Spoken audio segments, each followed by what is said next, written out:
Special segment tonight. Edmund is a graduate of the Child and Adolescent Mental Health Program at Humber River Hospital. Put your hands together and give it up for Edmund Lee.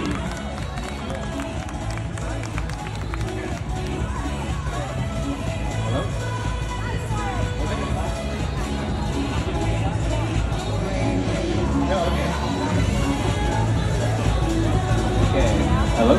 I'm impressed with this. Yeah, very impressed. Very good. All right. Let me begin by expressing my deepest gratitude for the privilege of speaking with you tonight. It's a particular honor for me because having experienced severe depression and anxiety, I would likely not be here without your support. But you might not guess that from my background.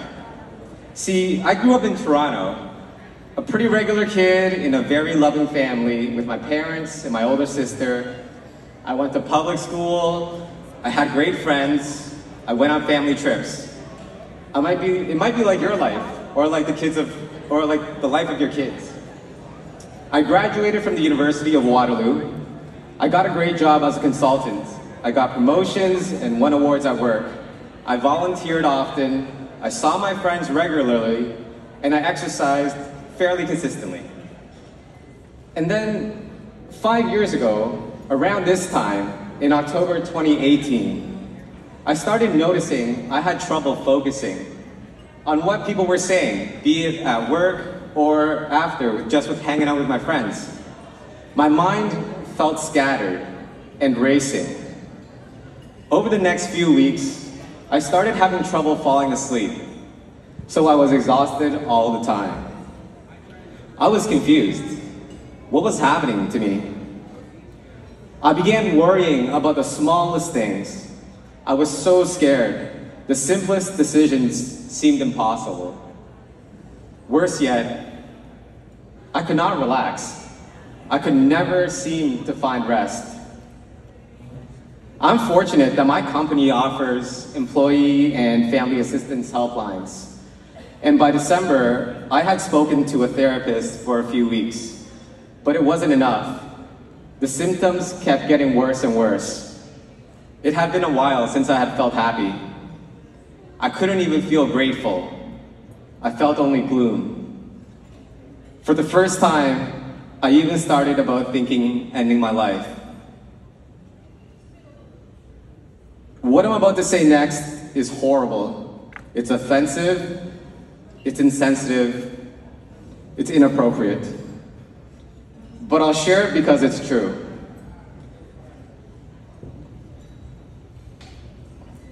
I wish that I had cancer.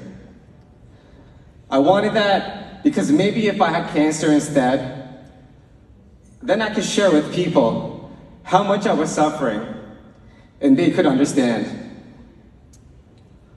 I wanted to have cancer because then I could die with dignity.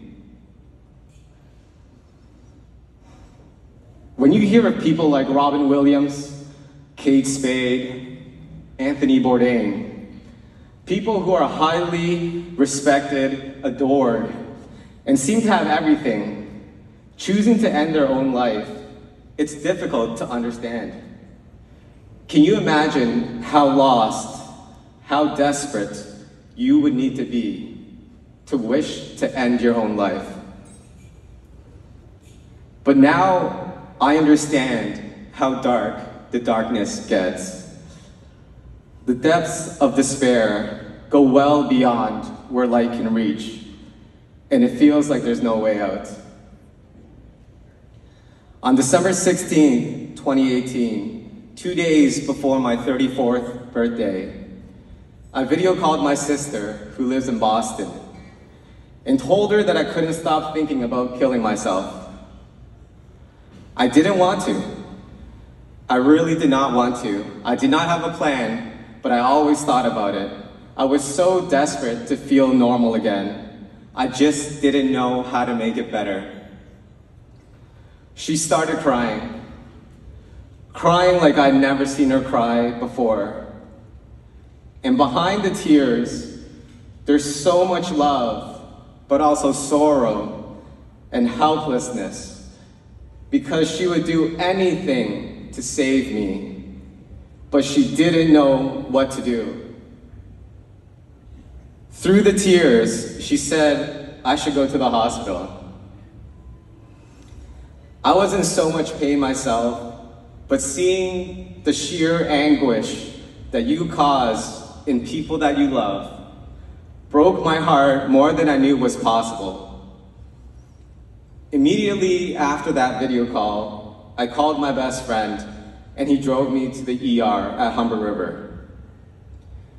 Although my family and friends didn't know how to save me, the incredible professionals at Humber River did. I got access to additional resources, medication, access to amazing in-person therapists and psychiatrists.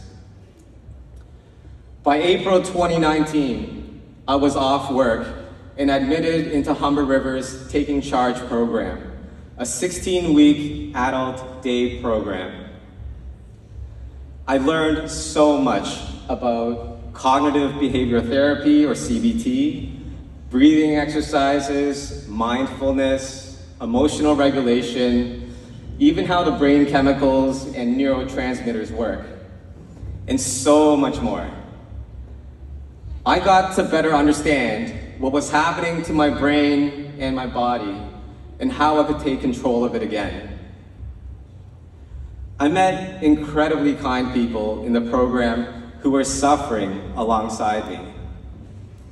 It's so random, but this super sweet Italian grandma, this young Filipino student, and me, this mid-30s Asian corporate guy, the three of us became really great friends. And we became our mini support group even beyond the program. And actually, because of this speech, I reached out to them. And we're going to visit Grandma in her house in Kleinberg, which is like 10 minutes from here, and go for a nice long walk next week for the first time since COVID.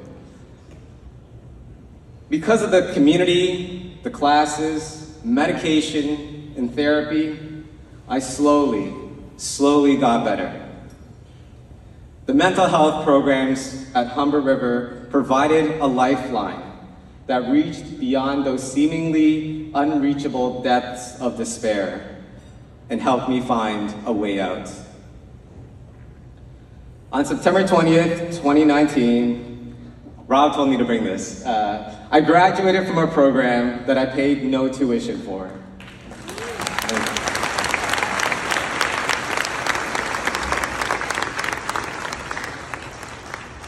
I graduated from this program that I paid no tuition for, but even this little laminate piece of paper is one of my proudest certificates. I think I keep my actual Waterloo certificate in the basement somewhere in a box, but this one I have, so it's one of my most proudest things.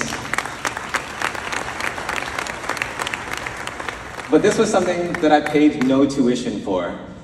And especially at that time, I didn't know if I was going back to work, if I would ever have an income.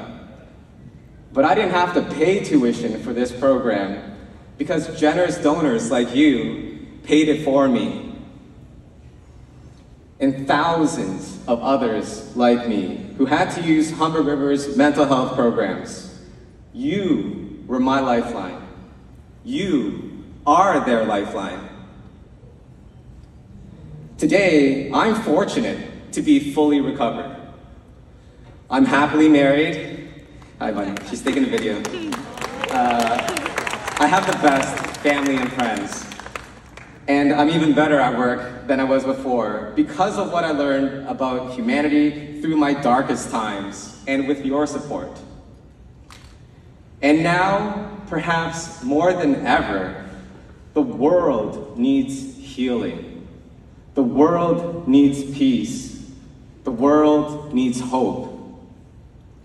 With your presence here today, with your continued generosity, you make an incredible impact to the people, the families, and the communities that benefit from these programs. You are providing the healing and the hope that the world desperately needs. Thank you. Thank you so much to Edmund Lee for your inspiring words, very moving. And we thank you for being a part of our incredible night here tonight, and hats off for awareness. I gotta give you a hug, brother. Amazing words. On behalf of all of us at hats off.